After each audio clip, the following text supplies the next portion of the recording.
질문을 드리겠어요. 정치인분들 많으니까 대통령 5년 임기 있지만 1년마다 재신임 받아라 하는 거랑 전 차이가 없다고 봅니다. 5년 동안은 자유롭게 그래도 그 재량권을 주면서 일을 할 수 있겠네요. 5년 지난 다음에 그 판단을 해줘야지.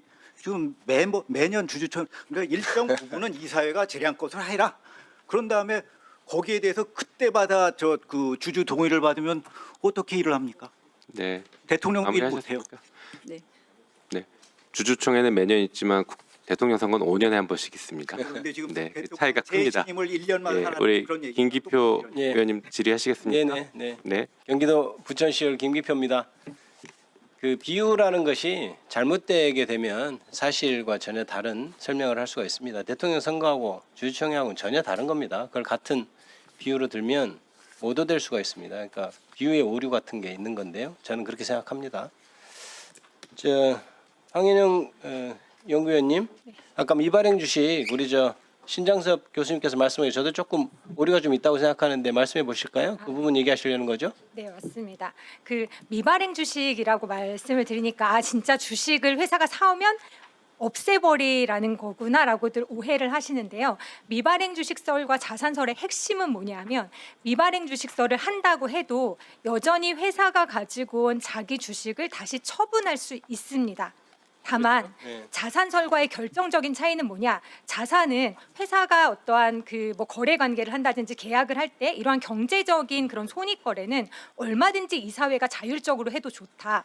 하지만 회사가 주식을 가지고 그거를 발행하는 거, 실제로 신주를 주는 거나 자기 주식을 처분하는 거나 똑같은 거거든요. 그런데 이 부분은 이사회가 마음대로 할 수 있는 게 아니다. 신주 발행도 물론 이사회 결의를 하지만 뭐 수권 자본이라는 개념도 있고 이렇게 주주 통제를 제3자한테 할 때는 받으라는 것처럼 네네. 미발행 주식설은 자사주를 처분할 때도 주주의 통제를 받으라는 그 개념이 그렇죠. 개념상 그렇다는 네, 거지. 진짜 없애라는 얘기가 그렇죠. 아니다. 다른 얘기 그런 얘기가 없앤다 이런 얘기가 아니죠. 네, 개념상 맞습니다. 미발행 주식으로 취급한다 이런 취지 네, 얘기죠. 근데 신장준 교수님 말씀하신 게 저는 좀 동의할 수 없어서 우리 황인영 교수님께 의견을 좀 거기에 들어봤습니다. 대해서 좀 추가 신 교수님, 예. 제가 다른 건 잘 들었고요. 네. 자기주식 취득이 지금 문제가 돼서 이렇게 법안으로 규제를 하려고 하고 그것이 문제가 뭐냐? 이 문제점이 있을 것 아니에요? 이 법안을 만들려고 하는 것은. 근데 사실은 배당을 해야 될 배당 가능 이익으로 회사가 그 자기 스스로의 주식을 사들이고 그 주식을 가지고 있으면서 일부 대주주의 이익을 위해서 우호 지분으로 처리한다든지 제3자에게 부당하게 처분한다든지 아니면 자기의 경영권 방어를 위해서 활용한다든지 이것이 좀 부당한 것 아니냐 하는 문제의식에 출발한 것은 이해하고 계십니까? 그 부분에 대해서는 문제를 제기를 할 수가 있을 텐데. 문제 제기할 수 있죠. 문제를 제기할 수 네, 있는데. 알겠습니다. 네, 제가 네. 일단 그 부분만 좀 들어볼게요. 그러니까, 예. 이제 방법이 잘못됐다 이런 얘기를 하시고 싶으신 것 같은데 그저 차차 물어보겠습니다. 그 부분에서 문제가 제기되고 그 부분을 해결하고 그것이 사실 불공정하다고 생각하는 거예요. 저는 적대적 M&A 물론 우리 대기업들이 수출 잘하고 해서 국민 경제를 살찌우는 면은 있지만 자 그런 걸 다 가치를 떠나서 주식회사라는 게 뭐겠어요? 주식회사가 각 주주들이 주인인데 그 누가 많은 주식을 갖고 있냐 그걸로 주인이 판가름 되는 거잖아요. 적대적이라는 말을 빼면 주식을 많이 가진 사람이 주인이 되는 겁니다, 사실. 그런데 적어도 뭐 애국심이라든지 여러 가지를 고려해서 적대적 M&A라는 것을 붙이고 또 대주주가 그걸 방어해야 된다는 논리로 얘기를 하는 것이죠.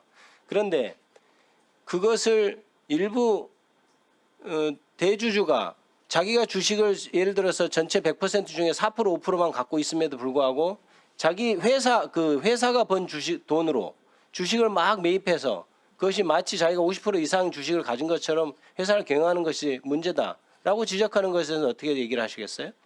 그러면 지주회사는 다 나쁜 겁니까?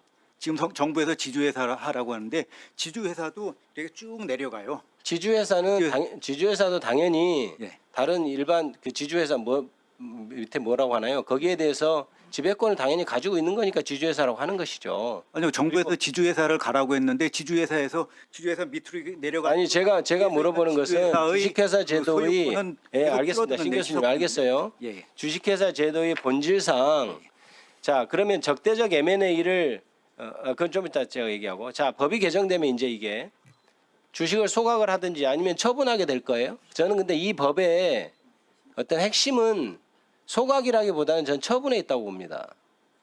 정확히 말하면 소각에 있어서는 소각을 하라. 하지만 이러이러한 것에서 예외를 인정하는 거죠. 주주총회에서 만약에 필요하다고 생각하면 주주총회 결의를 거쳐 소각하지 않을 수 있게 하는 것이기 때문에 이것이 이 법의 골자라기보다는 오히려 저는 처분하는 데 골자가 있다고 생각해요.